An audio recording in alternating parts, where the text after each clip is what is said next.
আসসালামু আলাইকুম। Real village cooking চ্যানেলে সবাইকে ওয়েলকাম জানাচ্ছি। আজকে একটা নতুন নাস্তার রেসিপি বানাবো, যেটা আপনারা বিকেলবেলায় নাস্তা হিসাবে খেতে পারেন বা সকালবেলাতেও এটা ব্রেকফাস্ট হিসাবে খেতে পারবেন। তাহলে চলুন আজকের এই নতুন রেসিপি আপনাদের সঙ্গে শেয়ার করি।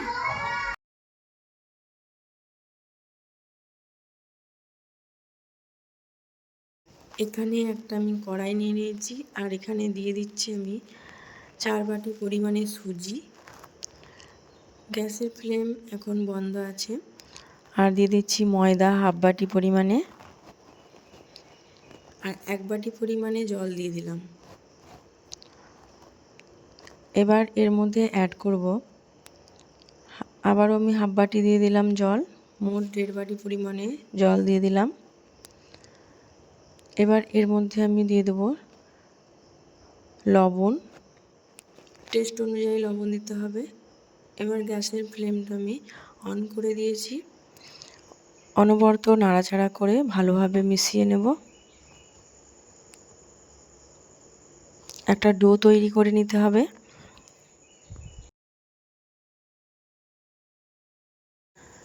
গ্যাসের ফ্লেমটা মিডিয়ামে রেখে অনবরত নাড়াচাড়া করতে হবে, যেন কোনো রকম দলা বেঁধে না থাকে।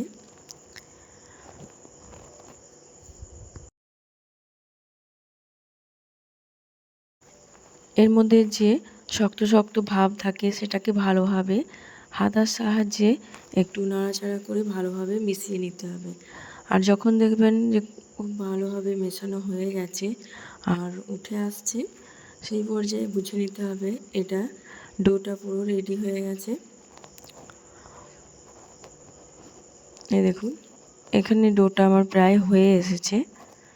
এবার গ্যাসের ফ্লেমটা আমি বন্ধ করে দিচ্ছি, আর একটা অন্য পাত্রের মধ্যে নিয়ে নিয়েছি। একটা পাত্রের মধ্যে নিয়ে নিলাম, একটু ঠান্ডা করে নিচ্ছি। একটু ঠান্ডা হয়ে এলে আর এর মধ্যে দিয়ে দিচ্ছি সাদা তিল। সাদা তিলটা এইভাবে আমি চারিপাশে ভালোভাবে ছড়িয়ে দিচ্ছি।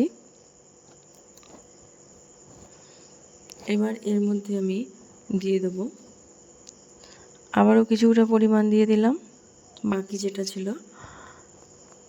এবার এর মধ্যে দিয়ে দিচ্ছি চিনি। চিনির যে মোটা দানা, সেই চিনিটা নিয়েছি।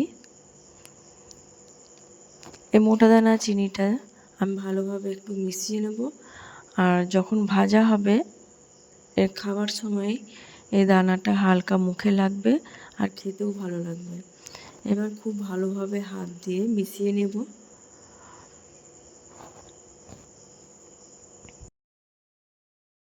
তিল দিয়ে এই রেসিপিটা খেতে কিন্তু খুবই ভালো লাগে।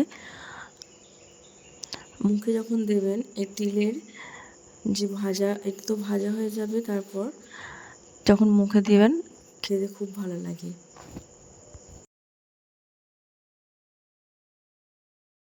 হাতের মধ্যে সামান্য সাদা তেল নিয়ে আরও ভালোভাবে মথে নিচ্ছি।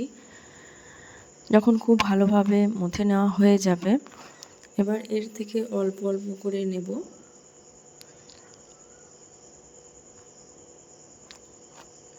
হয়ে গেছে।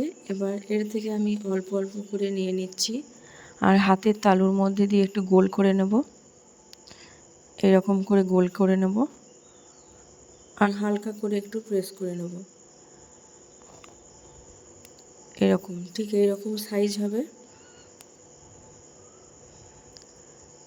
এই সাইডগুলো একটু ভালো করে শেপ দিয়ে নিতে হবে, এরকম সাইজের হবে। আমি প্রতিটা ঠিক একইভাবে বানিয়ে নেব। আবারও কিছুটা পরিমাণ নিয়ে নিচ্ছি, ঠিক একইভাবে আবারও বানিয়ে নেব। সাইডগুলো ভালো করে শেপ দিয়ে নিতে হবে, যে না ফেটে যায়। এইভাবে করে ঠিক একইভাবে আমি সব কটা বানিয়ে নিচ্ছি, এরকম সাইজ করে। আমি এখানে সব কটা বানিয়ে নিয়েছি। এবার এগুলো ফ্রাই করে নেব। এখানে নিয়ে নিয়েছি সাদা তেল। সাদা তেলটা যখন গরম হয়ে আসবে, মিডিয়াম ফ্লেমে রেখে একে একে করে আমি ভেজে নেব।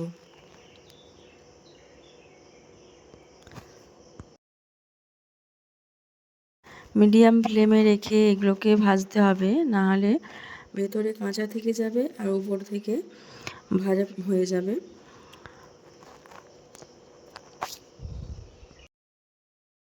এই রেসিপিটা বানাতে কিন্তু খুব বেশি টাইম লাগে না, অল্প সময়ের মধ্যেই বানানো হয়ে যায়। আর বাচ্চা থেকে বড় সকলেই পছন্দ করবে এই রেসিপি। এবার এক সাইডটা হয়ে গেলে আমি অপর সাইডটা উল্টে দিচ্ছি। কালারটাও অনেকটা চেঞ্জ হয়ে এসেছে। এই পর্যায়ে আপনারা খুব সাবধানে করতে হবে, নাহলে তেল ছিটকে আসতে পারে। এই দেখুন কালারটা অনেকটাই চেঞ্জ হয়ে এসেছে। এগুলো প্রায় ভাজা হয়ে গেছে, আমি একে একে করে তেল ঝরিয়ে তুলে নেব। এই দেখুন কত সুন্দর একটা কালার এসেছে। সব কটাই আমি একে একে করে তেল ঝরিয়ে তুলে নিচ্ছি।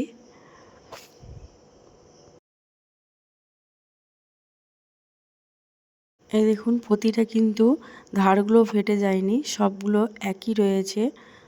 আপনারা যখন বানাবেন ধারগুলো ভালো করে শেপ দিয়ে নেবেন, এতে করে দেখতেও সুন্দর লাগবে। আমি একটা প্লেটের মধ্যে সব কটা নিয়ে নিলাম। এই দেখুন এইভাবে কিন্তু আপনারা অল্প সময়ের মধ্যে টিফিন বানিয়ে নিতে পারবেন।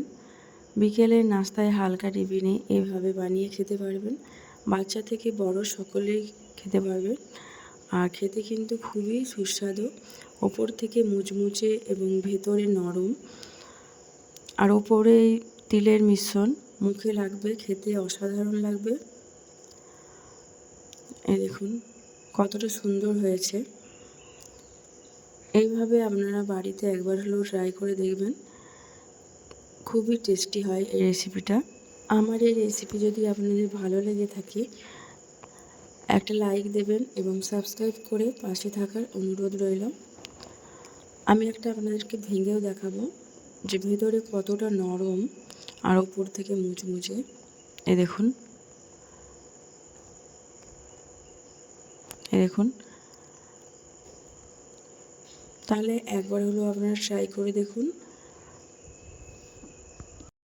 আজকের এই রেসিপি এখানেই শেষ করছি।